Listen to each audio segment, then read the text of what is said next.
Moi, je crois qu'en ce moment, j'étais un peu petit, mais bon, je crois que c'était un peu la révolution du peuple et le gouvernement. Le 26 mars, oui, c'était pour renverser l'ancien président, parce que les Français n'ont pas eu un accord avec lui pour l'exploitation de l'or. Donc c'est ça qui a provoqué le scandale. Donc à mon avis, c'était pas juste à mêler les démocraties. Il y a déjà la démocratie chez nous.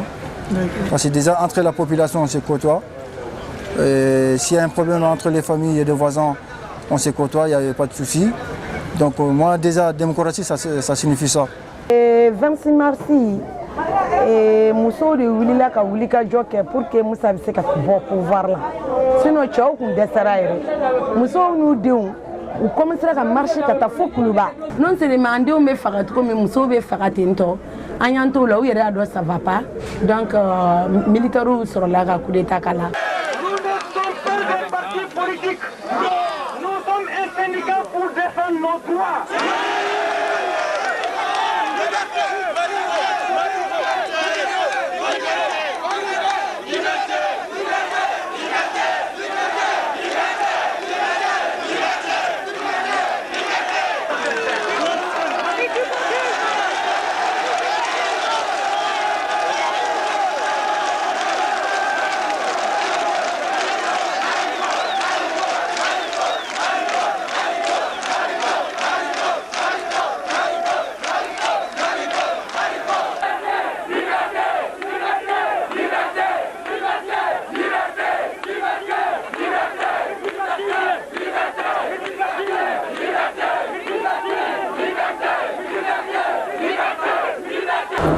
Écoutez, en 1991 déjà la population était très fatiguée par le régime du général Moussa Traoré à l'époque, président de la République du Mali.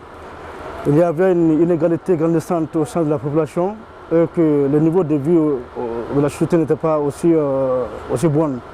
De ce jour jusqu'à maintenant, je pense que les choses sont en train de bouger un peu. Donc, bien évidemment qu'il reste beaucoup à faire, mais il sera aussi reconnaissant de savoir que beaucoup a été fait. Le 26 mars 1991, il y a beaucoup de Maliens qui se souviennent de ça. Ça a été quand même une révolution générale de la part de tous les Maliens. Même les bébés, tout le monde s'est soulevé parce que le pays était quand même sous un régime dictatorial. Il y avait beaucoup de souffrances. Les salaires ne venaient pas autant. Il n'y avait pas de boulot, il n'y avait pas de débouche, il n'y avait pas de route. Il n'y avait rien au Mali. Les entreprises qu'on avait, les usines qu'on avait ont été vendues. Donc le Mali n'avait rien encore. Le peuple était énervé, révolté. Vous savez, si le peuple est révolté, rien ne peut, c'est de contrecarrer le peuple, la masse. La masse, ça veut dire tout. Un président qui est élu par le peuple. Et si le peuple dit non, tu dégages du pouvoir. On peut dire qu'il y a eu un tout petit peu de changement. Quand tu regardes dans les coins maliens, dans les villages lointains, tu trouveras qu'il y a des familles, il n'y a même pas de jeunes là-bas encore. Tout le monde est sorti pour venir ici en France, venir chercher quelque chose, au moins pour satisfaire le besoin de leur famille. Et s'il y avait beaucoup de débouches, s'il y avait beaucoup de portes ouvertes au Mali, s'il y avait du boulot, eh bien, ces jeunes-là, ils allaient rester à côté de leurs parents, hein, travailler. Un peu de portes qui ont été ouvertes, mais jusqu'à preuve du contraire, on souffre, on souffre, on souffre.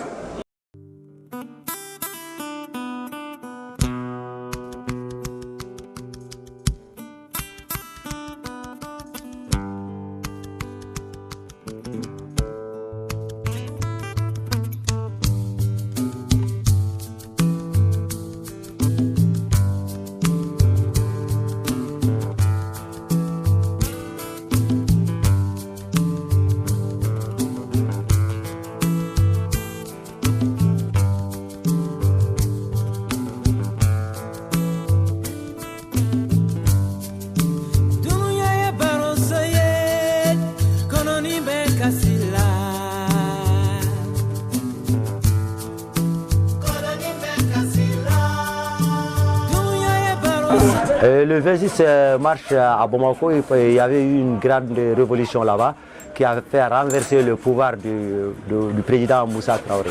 Vous voyez, si vous voyez un peu l'image d'aujourd'hui et puis l'image du passé, vous allez voir que le président nous a mis beaucoup en retard et on le savait, mais on n'avait pas de pouvoir. Le 26 mars, c'est simple, hein. C'est exactement ce qui se passe actuellement en Tunisie, ce qui se passe actuellement en Égypte.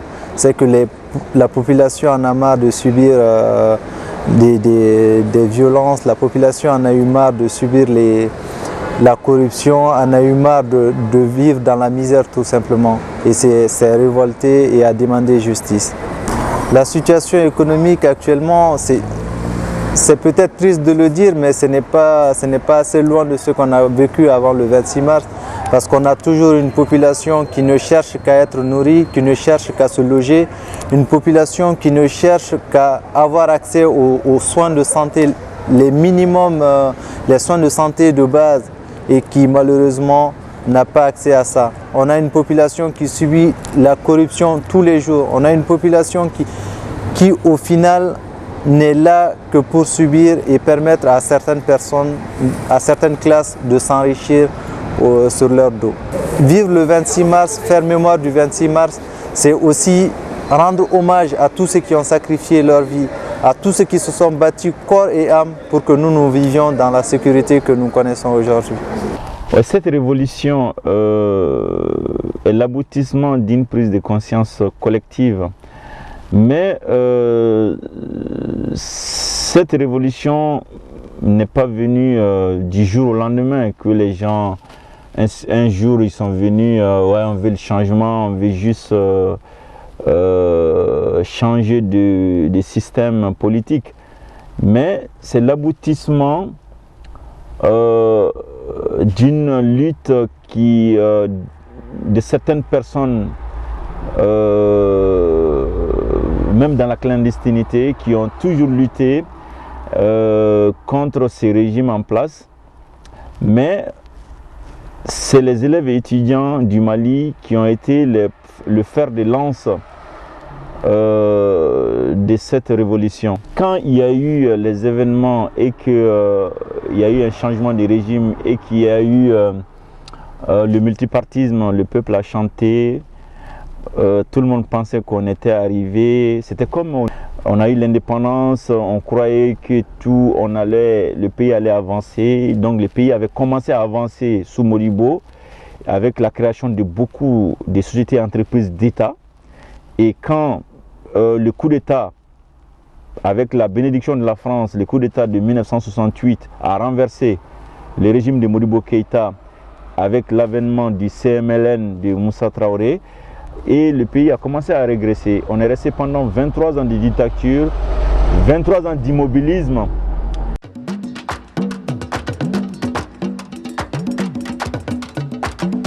Dès son arrivée au pouvoir, l'armée annonce l'établissement d'un ordre nouveau. Afin de s'assurer le soutien d'une population composée à 90% de paysans, le régime proclame la suppression des terres collectives et autorise la vente libre des produits agricoles. Nous voici en 1968. Moussa Traoré se trouve à la tête d'un pays à la situation économique désastreuse. Le Mali d'aujourd'hui, c'est d'abord dans une première étape un Mali qui a vécu dans les errements et dans des erreurs. Et en une seconde étape, le Mali, c'est le Mali, l'économie à redresser, les finances à assainir. Dans cette optique, le régime s'attaque en priorité à la corruption. Il s'attache aussi à remodeler les entreprises d'État, bien trop coûteuses. Moussa Traoré demeure fortement tributaire de l'aide internationale, celle de l'Europe, mais aussi et surtout celle des pays socialistes. L'assistance technique soviétique et chinoise est importante. C'est la Chine qui aide à exploiter et à traiter le coton.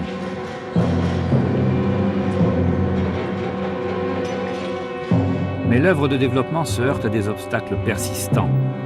Pauvreté chronique, étendue du territoire et sous-peuplement, médiocrité des ressources minières, absence d'accès à la mer. Les efforts sont portés sur l'agriculture et l'élevage, mais il faut compter avec les aléas climatiques. La sécheresse qui sévit au Sahel en 1973 fait succomber la moitié du cheptel malien. Le Mali est alors classé parmi les pays les plus pauvres du monde. L'aide extérieure est seule capable d'améliorer la situation. Elle permet la construction de nouveaux barrages. La population peut alors travailler tout au long de l'année sur des cultures irriguées. Sur le plan politique, suite à la Constitution de 1974, des élections se déroulent en 1979. Moussa Traoré est élu président de la République pour 5 ans, avec plus de 99% des suffrages. En même temps, est élue l'Assemblée nationale. Les exportations du Mali progressent. Ayant franchi le seuil de l'autosuffisance alimentaire, le pays peut exporter une partie de ses productions agricoles, comme l'arachide, ainsi que son poisson. Mais la chasse aux opposants politiques provoque de vives réactions. Les Maliens sont de plus en plus nombreux à réclamer le multipartisme. La naissance, en octobre 1990, d'un comité national d'initiative démocratique enclenche un processus irréversible. Le président doit promettre, pour mars 1991, un débat portant sur l'instauration du multipartisme. Mais le débat n'aura pas lieu. Et la population ne veut pas attendre davantage. En janvier 1991, de violentes manifestations menées par des étudiants défient le pouvoir.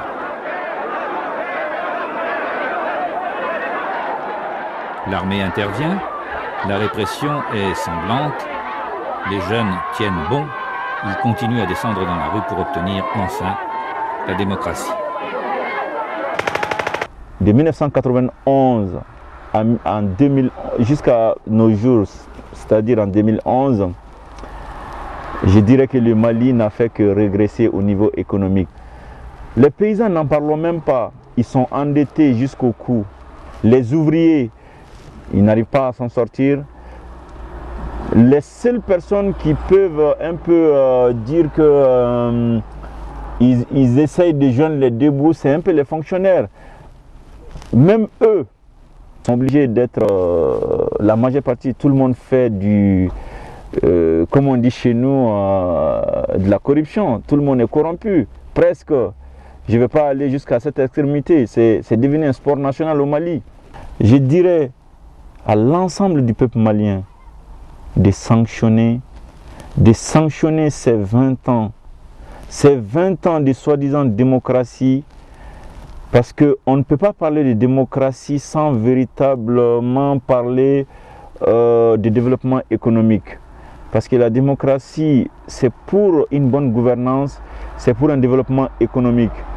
S'il y a la liberté de parole, si d'autres font de la corruption à côté, cette liberté de parole n'aura servi à rien. Moi, je dirais tout simplement à la jeunesse malienne, à l'ensemble du peuple malien, d'orienter leur vote en 2002 pour un changement radical, pour des candidats, pour un candidat qui dit la vérité, pour un candidat intègre, pour un candidat qui veut une autre politique, pas du capitalisme à outrance, une politique basée sur du social. Bon, pour moi, c'est une rupture dans l'évolution socio-politique du pays. Mais voilà, je voudrais savoir, en tout cas je me pose toujours la question, si des évolutions qualitatives suivent, quoi. Et je crois que la jeunesse ne s'endort pas, mais il faut des élites, une nouvelle génération de politiciens pour lancer les pièces maîtresses des idées, pour relancer l'économie et la vie socio-économique du pays, quoi, et surtout la jeunesse. Donc moi je pense qu'il faut une nouvelle révolution, mais sans effusion de sang, pour que le pays marche et pour que les jeunes se retrouvent dans le développement du pays. 26 mars nana fɛn min kama an denmisɛnninw wulila min kama pour ka yɛlɛma don jamana kɔnɔ. Bon an y'a lakɔlɔsi o mɔgɔ kelenw o génération kelenw de bɛ ka ɲɔgɔn succéder toujours. Bon an bɛ fɛ o de ka dabila. N ko ko jamana yɛlɛma kɛra an ma a yɛlɛma kɛ an m'a nafa ye an denmisɛnninw. Bon donc pour que an ka se k'a nafa ye fo an denmisɛnninw ka se ka baara de sɔrɔ. Bon baara a tɛ kɛ baara fɛn bɛɛ jɔlen don jamana kɔnɔ. An wulikun ye 26 mars kɛlɛ kɛkun ye o de kama. Bon an y'a ye toujours ça change pas. Le 26 mars, ça c'est pour la démocratie au Mali. Liberté, égalité en tout. Il y a la justice au Mali, mais d'un côté, la justice n'est pas honnête au Mali. Il n'est pas honnête. Parce que ce que je dis que je n'ai pas honnête au Mali, bon, 2008, ce que j'arrive moi-même au Mali, cercle de Bafoulavé, bon, les juges qui m'ont condamné à Bafoulavé, à problème des écoles des villages, et tout, j'étais fait en prison là-bas, sans bêtise, 3 mois. Le problème de l'école de Fatoumanani, parce que moi j'ai géré l'école de Fatoumanani, j'ai demandé, on est droit, j'ai montré à la loi et dit oui, vous droit à l'école à Fatoumanani, l'école fondamentale. Maintenant, l'école de Sangafé, c'était les privés. C'est ça que les gens de Sangafé n'est pas contents. On a bagarré ici. Les gens qui ont au Mali, qui a de l'argent, celui qui va au justice, celui qui va au tribunal, il va gagner aussi. Parce qu'il y a l'argent. On dirait que le jugement, il doit parler sur les articles. Le jugement qu'il a fait, moi-même là, même les juges, les Bafoulavés, il n'est pas ouvert les dossiers. Même pas, il n'est pas ouvert les dossiers. Il m'a dit, moi j'ai calonné à chef de village. Les jours, moi j'ai demandé, j'ai dit, c'est quoi qu'il a dit? Calonné, c'est quoi? Oui, qu'est-ce qui se fait? Il y a calonné, il y a calonné, c'est le Dougouti là. Il y a demandé, il y a calonné, c'est le Dougouti là. Aucun répond. Et qui répond? Donc, je n'ai rien compris. Le 26 mars 91 représente pour le Mali un éveil, si vous voulez. Un autre grand début, un autre grand départ. C'est un nouveau départ, un éveil de la conscience sociale et politique des Maliens. Justement pour ne pas oublier les victimes du 26 mars, tous ceux qui sont tombés sur le champ du 26 mars, il faut vraiment honorer leur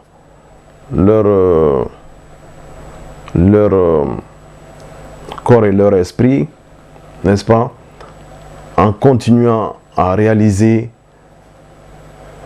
ce qu'on appelle l'esprit du 26 mars, qui n'est autre que le progrès politique, social, culturel, économique du Mali. C'est ce pourquoi, je crois, nous nous battons tous.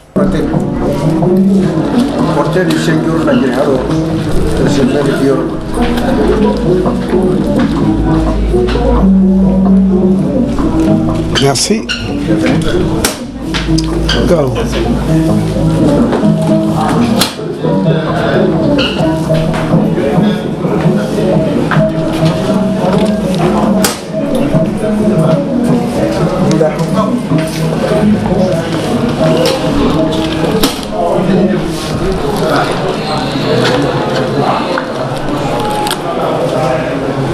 Chaque année, on devait fêter, on devait faire la commémoration du 26 mars 1991, date laquelle que nos enfants sont morts pour le changement du régime.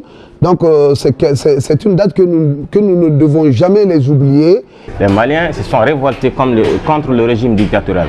C'était pourquoi donner une réponse, une réponse positive à ces manifestations, à cette descente dans la rue.